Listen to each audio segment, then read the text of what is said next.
ఓం శ్రీమాత్రే నమః.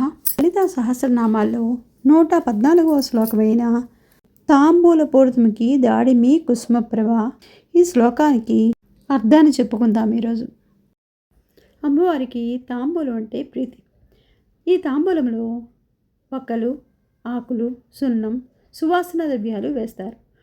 ఆ విధంగానే అమ్మవారి ముఖం ఎర్రగా కాంతివంతంగా ప్రకాశిస్తుంది.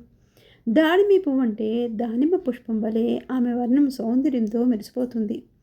అమ్మవారికి తాంబూలము శుక్రవారం నాడు కానీ, పూజలు చేసే టైంలో కానీ తాంబూలం ఇచ్చినట్టయితే అమ్మవారు సంతోషపడుతుంది. శ్రీ లలితాదేవి ముఖశ్రీ అత్యంత సౌమ్యంగా మధురంగా ఉంటుంది.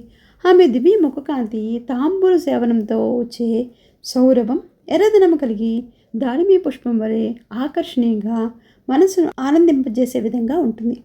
ఇది ఆమె సౌందర్యం మాత్రమే కాదు, శుభత్వం, మంగళత్వం, ఐశ్వర్యానికి కూడా సూచకం.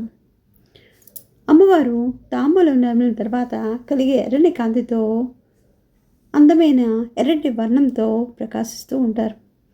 శ్రీ లలితా పరమేశ్వర స్వరూపం అత్యంత సౌందర్యమైంది. తాంబూలము ఆమె పెదవులకు కనిపించే ఎర్రటి కాంతిలా ఉంటుంది. దాడిమి పుష్పం రంగు పోలి ఉంటుంది. దివ్య తేజస్సు కలిగి ఉంటుంది. ఈ నామం అమ్మవారి సౌందర్యం, మాధుర్యం, శుభత్వమును సూచిస్తుంది. శ్రీ లలితాదేవికి తాంబూలము నివేదన శుక్రవారం నాడు కానీ, పౌర్ణమి రోజు కానీ, ప్రతిరోజు కానీ నిత్యం తాంబూలం పెట్టండి. ఓం శ్రీమాత్రే నమః.